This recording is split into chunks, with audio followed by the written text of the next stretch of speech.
and the fight for eastern Ukraine, the city of Bakhmut there, has been one of the longest and bloodiest battles of the war so far. But 9 months after Russian forces launched their assault, Ukrainian troops have resisted capture and are still holding out, as our defence correspondent Jonathan Beale reports. A rare pause in this, the longest, bloodiest battle of the war so far.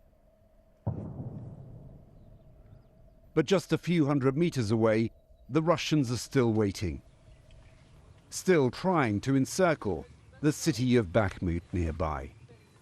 Ukraine's president calls it a fortress of Ukrainian morale.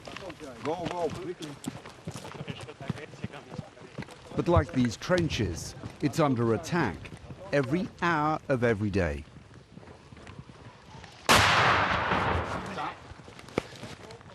Go, go, go. There it is. Yeah. Let's go down. Bakhmut's been under siege for more than 9 months. We'll have to wait a little bit. So we've been now shelled by the mortar. As you can see, that's pretty damn close. But Eugene demonstrates its continuing resistance. Let's go, quickly, quickly. Good, Johnny. So we're gonna shoot back right now. Try to kill some of them.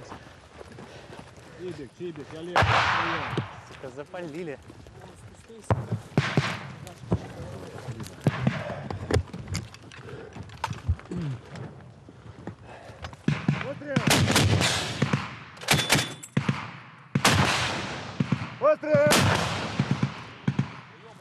Let's get out of here!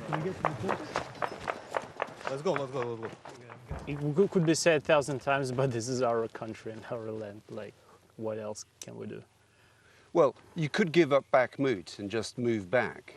For us, if we would retreat, for example, yes, we could save few lives, but then we will have to assault back, and we could lost much more lives. So we need to stand here till the end.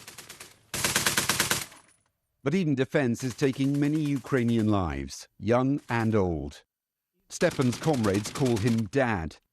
At 61, he's still half the age of the ancient Maxim gun he's firing. But he too was seriously injured hours after we left his position.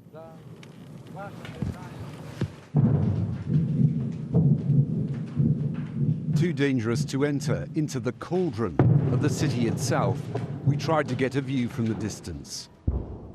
This is it. Bakhmut is burning. A line of tower blocks pretty much all that's left standing.